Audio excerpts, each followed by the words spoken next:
a year after you swept the Lakers and you hear all this talk about how you own the Lakers, blah, blah, blah. How do you guys consider all that? I mean, we know every team in the West is going to be good. So, going into it, no matter who we play, it's going to be a good matchup. Obviously, we're confident in our ability in this series. We've been here. We know they're going to throw different things at us. They're a different team. They're more healthy, and they've got a lot of really good players over there. So we know it's going to be a different series. It's going to be a challenge for us, but we're confident. How much does your game change the playoffs, your team? What do you do differently come playoff time? Nothing different. Just try to, be a pest on defense, heat guys up a little bit. Just do the same things I do, every single game. Play defense, hit open shot. Try to be a spark. When I come in, my job and my team's job, second unit's job is to, make the league go up. We want to be a unit that comes in and provides a spark for the starters, and we know what they're going to do. We know what the starters are going to do when they're out there, so we're just going to come in and provide a spark and hopefully make the league go up. Even though the approach might not change, do you feel more comfortable going into this playoffs having NBA Finals experience? Were there any nerves last year? I think I'm definitely more comfortable. I always tell people there's not many nerves that come with what I do. I think I'm they don't ask me to do too many things that take too much skill. It's play defense, finishing in transition, just be a pest and play hard. They don't ask me to hit a bunch of shots. They don't ask me to score 30 points.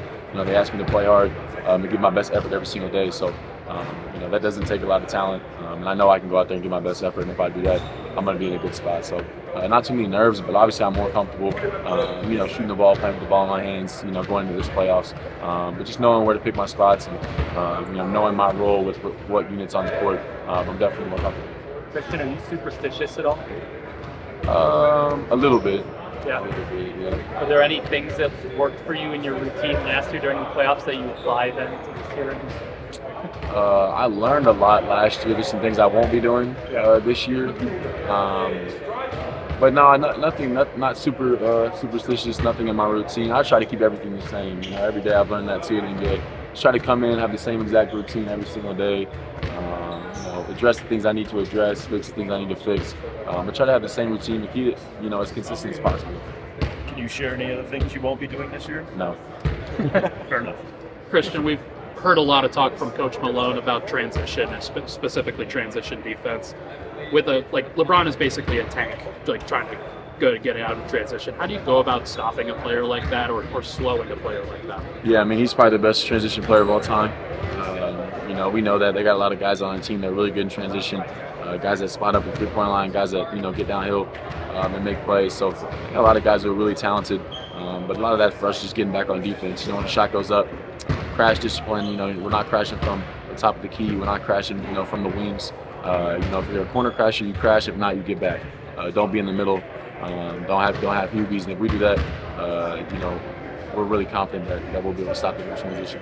What's it like knowing that this, could be LeBron, one of LeBron's last playoff runs, and you guys have the chance to, put him out again like you did last year? Yeah, it doesn't really feel like it's going to be his last playoff run. Obviously, he's been playing great, shooting the ball, at a career high, level. So I don't know that it looks like he's slowing down anytime soon. But just getting to compete against him, again, in this playoffs, and we're going to see a fresher, Lakers team as a whole.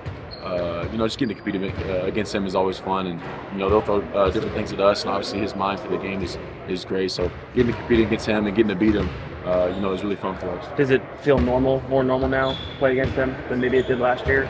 Well, yeah, for sure. It feels more normal. We played him a lot.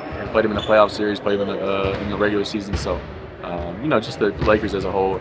They're going to be fresh and they're going to be ready. So, I'm not trying to get into all that other stuff, but just come out, play our game, take care of what we need to take care of. Get on to the next series. Christian, first off, happy birthday. Thank you. Did you do anything for a special day yesterday? No, I got some friends in town. My brother's coming in town in a couple of days, so nothing special. I'm not really a big birthday guy, so we went to eat, but that's it. You guys gonna do anything for Julian's birthday today? Is Julian gonna do something? I bet he probably will. Am I gonna do something for Julian? Probably not. He lives right down the next door from me, though. Oh, okay. The Lakers are at 6, I believe, and DAngelo Russell scores 20 more points. What are some of the keys to guarding him? Yeah, he gets really high in transition too. He likes to pull up from 3.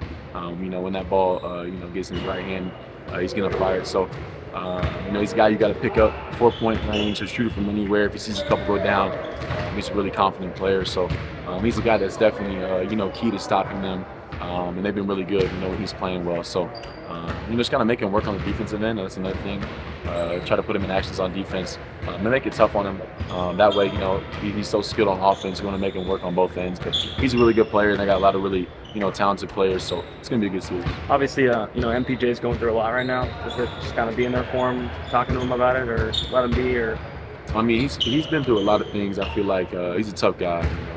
Obviously, we pray for him and his family and his situation, but he's a tough guy, and he goes about things the right way, treats people the right way. So I hope everything works out for him. But yeah, just checking on him, make sure he's all right. He seems to be in a good mental space.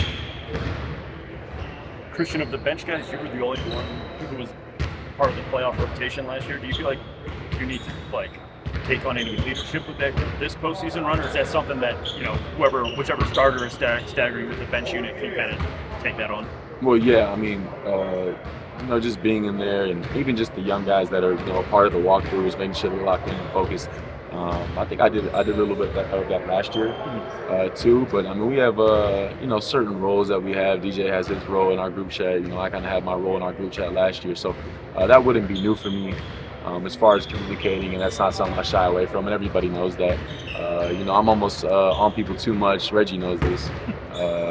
On people too much about being locked in, even during the regular season. Just focusing. I try to make sure that everybody's on the same page. Send out a text every once in a while.